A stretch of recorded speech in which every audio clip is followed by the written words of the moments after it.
Ray spends a lot of time in here. Finn tells you as you stop outside of a door on the far end of the base. If you're ever looking for her, you can probably find her in here. We call it her green room. Good to know, you say, not sure what to expect on the other side. As the door slides open, you unconsciously brace yourself as you step through, not sure that you'll like what you find. But you do like it. You like it a lot. There's a small path of stones that lead to a large stone circle in front of you, bordered on all sides by a stream of water that is flowing from somewhere else in the room. You can hear the soft babble of water flowing, and you can see the small moat moving through the stones with somewhat of a current, but you can't quite tell where it's coming from. You look all around you, but the only thing that you can see is green everywhere, as the room is full of plants and flowers of all different shapes and colors and sizes. Do you like it? Ray is sitting in the middle of the circle, her hands on her knees as if she's meditating, a quarterstaff laying out on the ground in front of her. A smirk pulls at your lips as you run your thumb over your own staff at your side. It's beautiful, you say in earnest, looking around at the lush vegetation all around you. If there was a more scenic place in the whole of the galaxy, you didn't know where it was. I grew up on Jakku, she tells you. You nod, familiar with it. All I knew was dirt and sand, and then I came here. A smile spreads across her face. The trees, the forest, it was beautiful. Poe and Finn made the room for me. They actually went out to different planets, scouting flowers and plants to bring back for me. You look back towards Finn, who just nods his head forward and scratches the back of his head, as if in embarrassment. It's amazing, you say breathlessly, taking a few more steps into the room as you look at the vegetation all around you. The ceiling looks to be made of transparent steel, and you can see the clear sky above you. As you're gazing overhead, you can hear Finn clear his throat behind you. She, wanted to see, of course. You look down at her, not quite sure how she knew what you had been talking about. Was it the Force at work, or had they already had this conversation? I'll see you, Finn says with a small wave, and he turns around and heads out of the room, leaving you standing there anxiously next to Ray, who didn't seem affected in the slightest. Sit down, Ray says patiently, and you drop to the floor beside her. She seems so calm, so still, so at peace with herself that you almost feel uncomfortable just being in her presence. I know what's in your mind. I can read it off you. You're so conflicted, so lost. You shrug your shoulders uncomfortably and scratch the skin on the back of your wrist. Not lost, you tell her.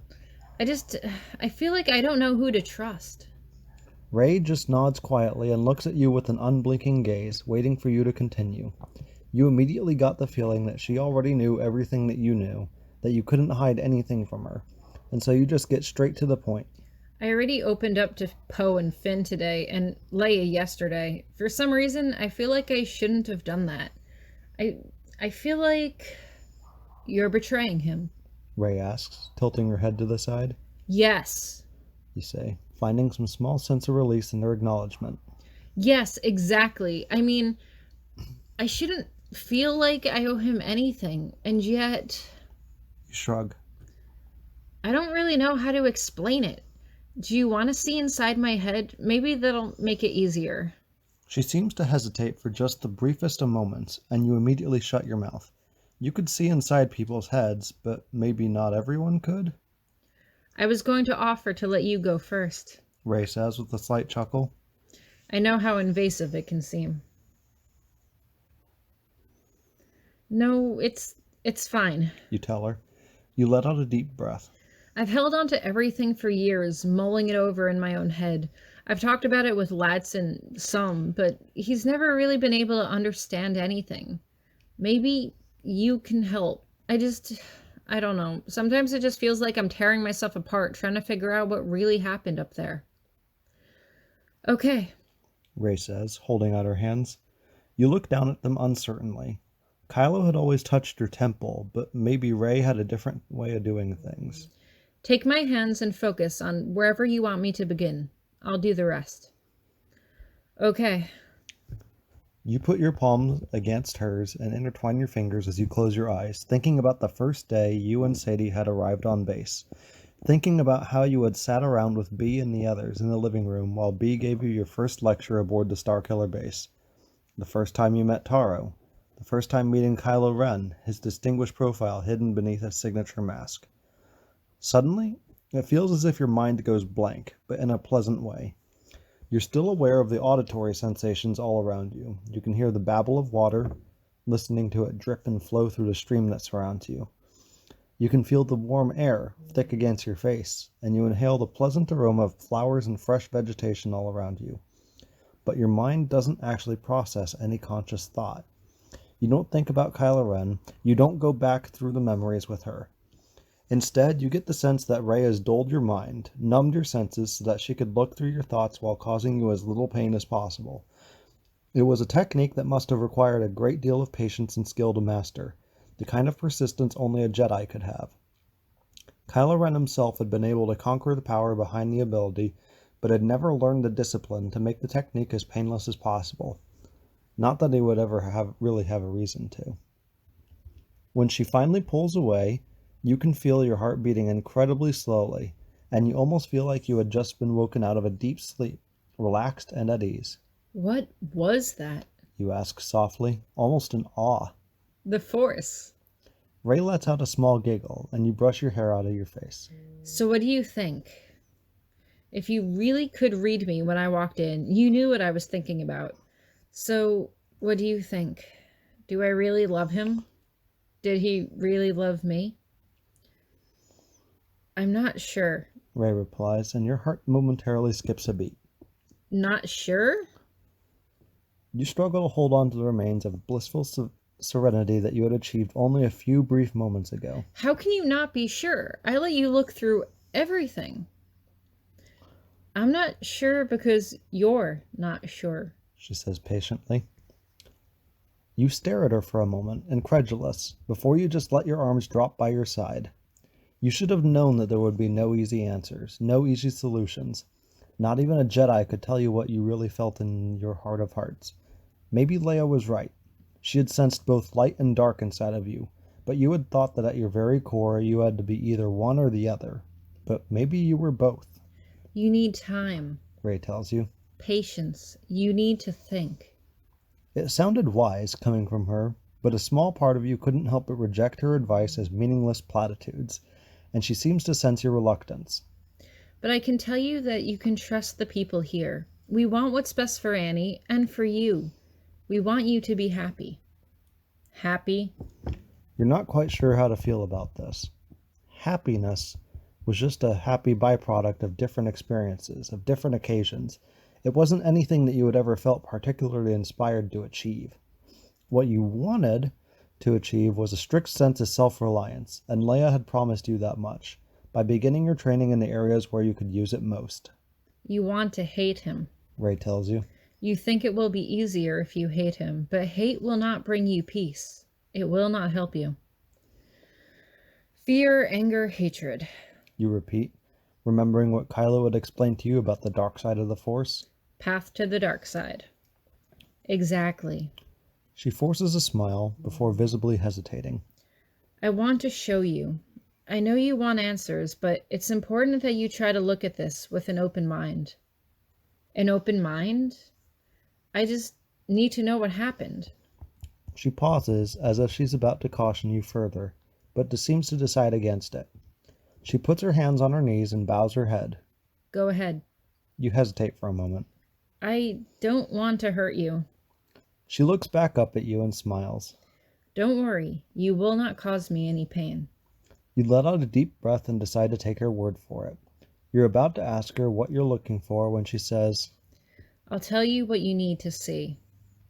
Would your own powers ever be that good? Or would you have to be a Jedi to be that good? Something mythic, something pure? You shake your head and try to focus, putting the fingertips of both hands against her temple. She doesn't make a sound as you close her eyes, and the visions come to you at once, as if she's pushing them into your own head. You see everything in one long, uninterrupted reel that's being played on fast forward. Rey running into BB-8 on Jakku. Rey meeting Finn. Rey and Finn escaping from the First Order on the Millennium Falcon, the ship you had arrived here in, and meeting Han Solo. Han Solo. It was hard to place from just snatches in Ray's vision, but it did appear that Ren had shared at least some facial features with his father. Something happens, and it gets blurry for a moment, as if Ray is speeding up through it. You see green, trees, and you know without her telling you that you're on Takodana. At first you want to ask her why she's speeding up, as if there's something she doesn't want you to see, when suddenly she stops in the forest, and it's as if time slows down to a crawl. You see her running away from something, turning around to fire a blaster shot at some cloaked figure coming towards her, looming between two large rocks, and you know at once that it's Kylo. But for some reason you don't feel comforted like you usually do when you see him. Instead, you feel her fear, Ray's fear. You can hear her frantic gasps of breath as she runs, feel the terror running like ice through her veins as she struggles to get away. She spins around to take one more shot at Kylo Ren when suddenly her entire body freezes as Kylo holds up his hand.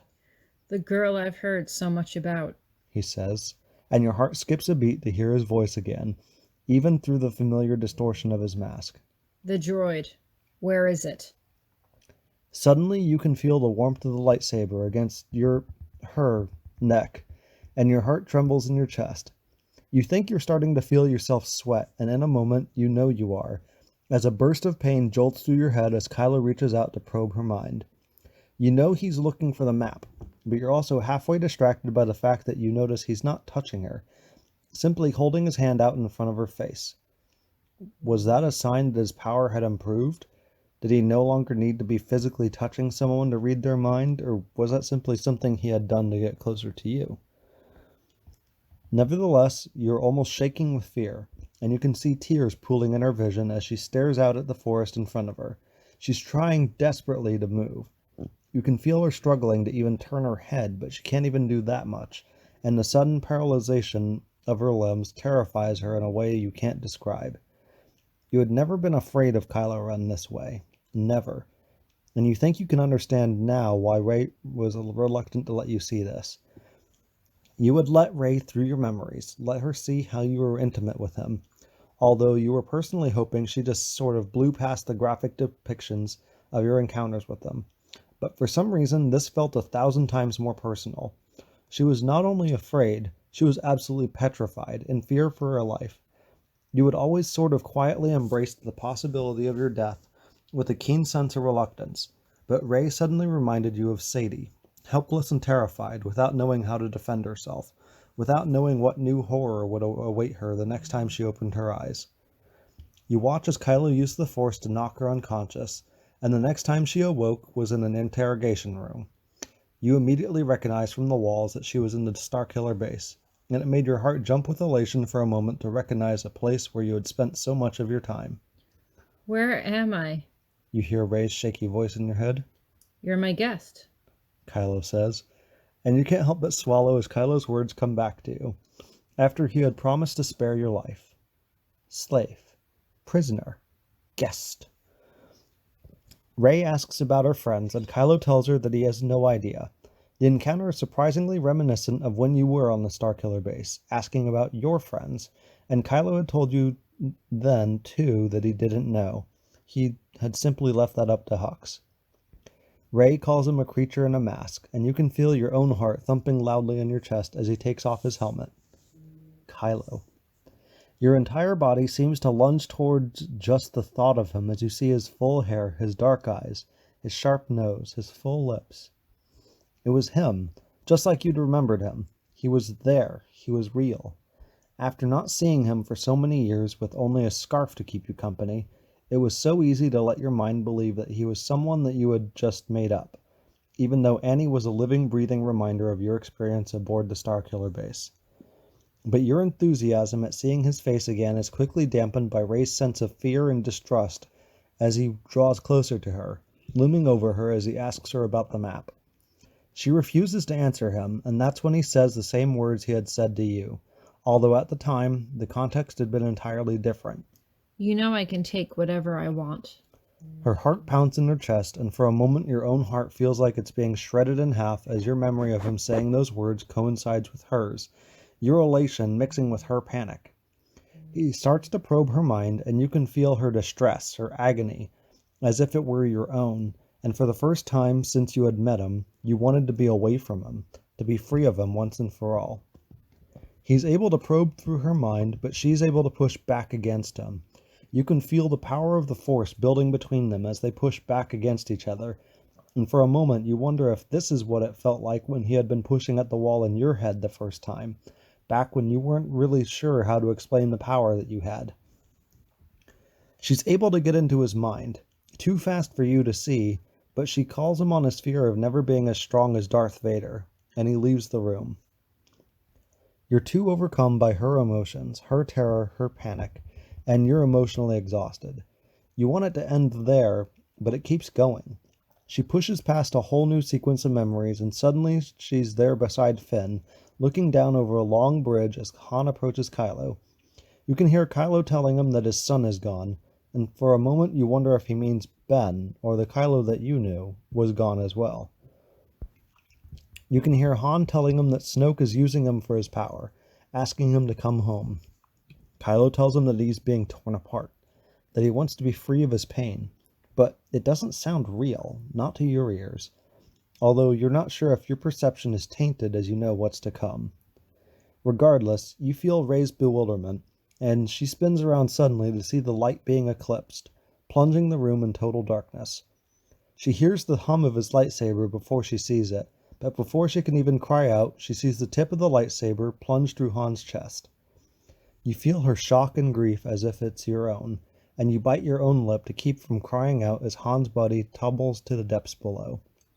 You see a Wookiee, the same Wookiee you had met earlier, Chewie, fire a shot from a bowcaster into Kylo's side, and he drops to one knee. Your mind immediately rushes to panic, wanting to make sure Kylo's alright, but you don't have time to see more as Rey and Finn run off into the forest. Somehow, and you're not really sure how, Kylo manages to get in front of them. Rey can see that he's bleeding quite badly, and yet he still pounds at the wound in his side, as if he can draw power from his pain. Rey draws a blaster, but he simply holds up his hand and throws her back, far into the trees. You can feel her body crash against the tree painfully, and she's blissfully unconscious for the next few moments, so she doesn't have to feel herself crash into the snow. The wet cold is there, though, when she opens her eyes, just in time to hear Finn crying out in pain. Her vision is blurry, and it takes a few blinks to clear it. You watch Finn and Kylo duel for a few minutes, but it's clear to you from your own sparring with him that Kylo is just toying with him. He knocks the lightsaber out of Finn's hand, and then, as Finn is getting up, strikes him vertically up his spine. No! You're overcome with such shock and such dread that you immediately break the connection. Your hands are shaking, and for a moment you think that Finn really is dead. For a brief moment, before you remember that he had just left the room. You force yourself to remember running your fingertips down that scar on his back. Force yourself to remember that he lived. Do you want to see all of it? Rey's voice is thick with emotion, and you can tell it wasn't any easier for her to relive any of this than it was for you to see it. You hesitate, just for a moment, but it's enough of an answer. She grabs your wrists in both hands and forces your palms to her temples as you shut your eyes and reopen the link. Rey and Kylo spar. They duel, trading blows back and forth, but you didn't want to see it. Not like this. You'd always wondered what it would be like to spar against him, and now that you were experiencing it, really living through it, feeling the adrenaline and the terror drip through Rey's bloodstream, you never wanted to experience anything like it. She was so terrified that she would slip or make one wrong move that it would cost her life at any moment, and you couldn't help but feel your hands shaking as you tried to keep the connection. He finally corners her over a ravine, and for a moment you're terrified he's going to deliver the plunging blow and send her to her death before you remember that these are her memories, and she's right there in front of you. You need a teacher. I can show you the ways of the Force. You blink for a moment, trying to let that register in your mind. Show her? But suddenly you're overcome with a new sensation, one that you had felt only a handful of times before. Rey letting herself open up to the Force, letting herself truly accept it, letting it flow through her. She pushes him back, and she can literally feel him growing physically weaker as she fights him, driving him back. You see her plunge both their lightsabers down into the snow, and then suddenly you know what's coming before it happens. Rey pushes him back and flicks her wrists upward, and the lightsaber strikes him across his face, leaving a jagged scar running across his pale skin.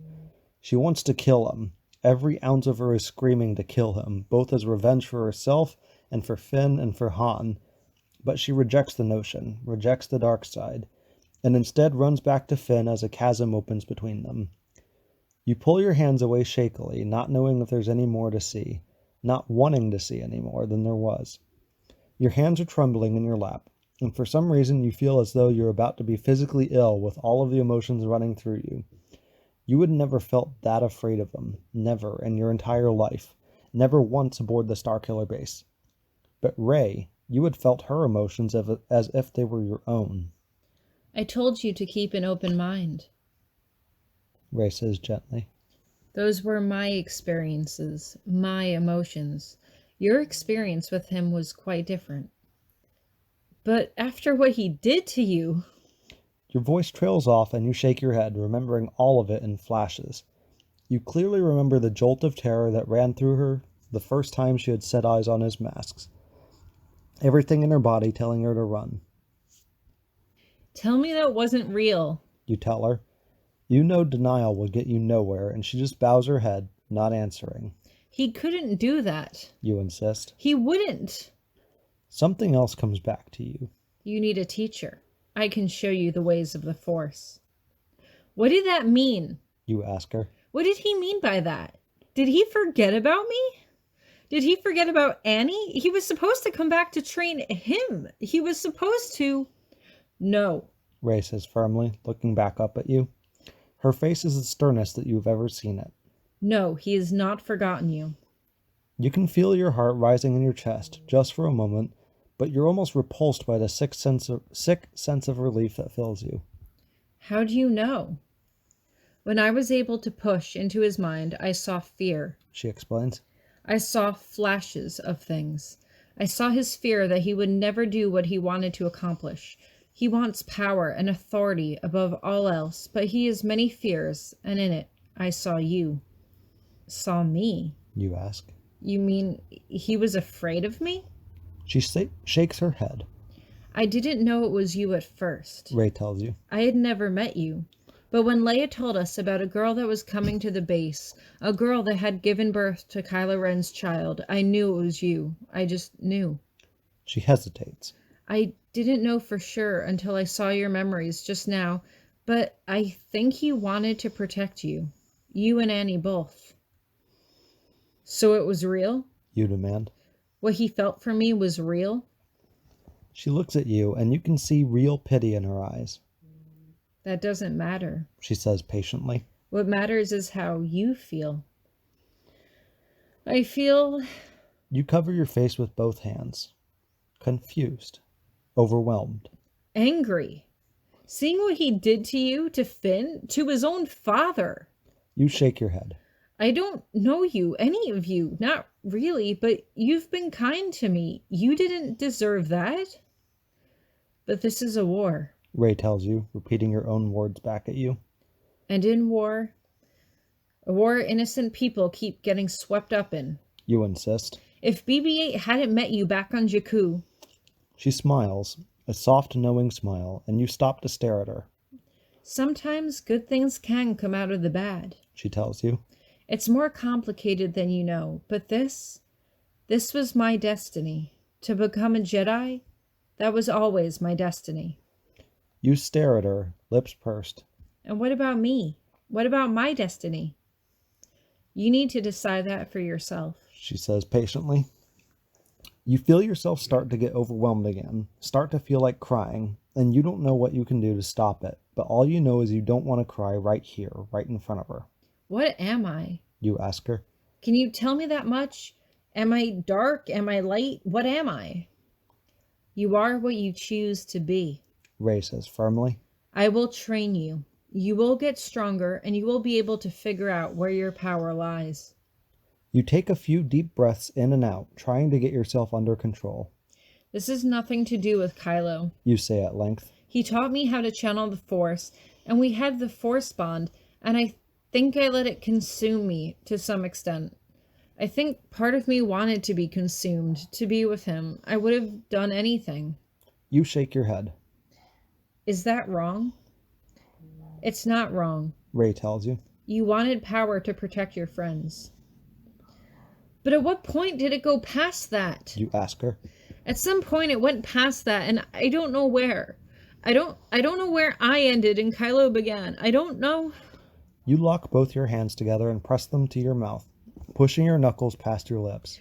I don't know. I don't know. I don't know if I love him. I don't know if I did. I don't know if I can. I still don't know how he felt about me, and I know it shouldn't matter, but I can't stop thinking about it. I can't stop obsessing over it. I've been dwelling on this for years, as if that was all my life was, just waiting for him to come back so I can have meaning again, to have some sort of purpose.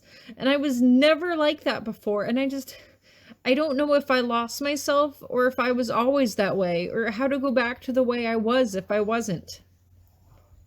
You can never go back. Ray says patiently. The answers you seek are in front of you, not behind you. You turn to her sharply. You were asked to show me that. You tell her. She says nothing, just stares at you with her firm, unblinking gaze. Leia, or someone, they asked you to show me that, to show me the horrible things Kylo had done, so I would give up on him completely, so I would join your side. Ray has the decency to look surprised, although you can't tell if her expression is genuine. Is that what you believe? She asks. When you don't answer, she ventures further. You're right. I was asked to show you what he's done, but only in regards to help answer the questions that you wanted answers to. I don't believe the Resistance plans on using you for anything. You shake your head. You'd wanted answers, but you had no idea that you would get them so quickly. You knew you were the one who had wanted to get inside her head, wanted to see as much as possible, but for some reason it just seemed easier to blame someone else for what you had just experienced. What about the questions I have about him? You ask her. Who's going to answer those? She just smiles at you good-naturedly. Life doesn't always work out the way we expect or want. I know. You breathe. You still feel uncomfortable, an uncomfortable knot in your chest. Is there any way you could do that mind-dampening thing again? Because I feel like shit right now, and I don't know if I can take this. I have something better, She tells you. You let her pull you to your feet, and you're surprised that she seems almost as strong as Finn is, jerking you up quickly with one outstretched hand. She wraps her arms around you suddenly, and you return her embrace, wrapping your arms tightly around her as you rest your cheek against her shoulder, trying to find comfort in the most human of all gestures. It's a while before she finally pulls away again. Feel better? She asks. The same chipper tone you heard yesterday was back in her voice, and you let yourself be infected by her optimism. I guess. You say with a shrug of your shoulders. She fixes you with her hazel eyes, and you let out a sigh. Okay, yes. Good, She says, taking one of your hands in both of hers. Don't push yourself too quickly. Everything will come in time. For now, just focus on your training and trust us. We're here to help you. I'm keeping an open mind. You tell her, and she grins happily. Now, how about we get some dinner? She asks you. I'm sure the others are already there, and I don't believe you've eaten yet. You wrinkle up your nose and turn your head to look at her as she drags you through the halls. Is that a force ability, sensing when someone hasn't eaten? No. She responds lightly. Your stomach kept growling when I was in your head. It was quite distracting. I don't know how you didn't notice. She lets out a carefree laugh, and you return it, feeling the warmth of her palm against yours as she leads you to get some food. You can find strength in it, and if you're not mistaken, the hint of a connection flowing between you. Kylo may have been the first person you connected with fully, but maybe there were others that you could connect with as well. You were never going to be truly self-reliant if you kept getting influenced by those around you. But then again, a positive influence and a little support were hardly bad things, were they?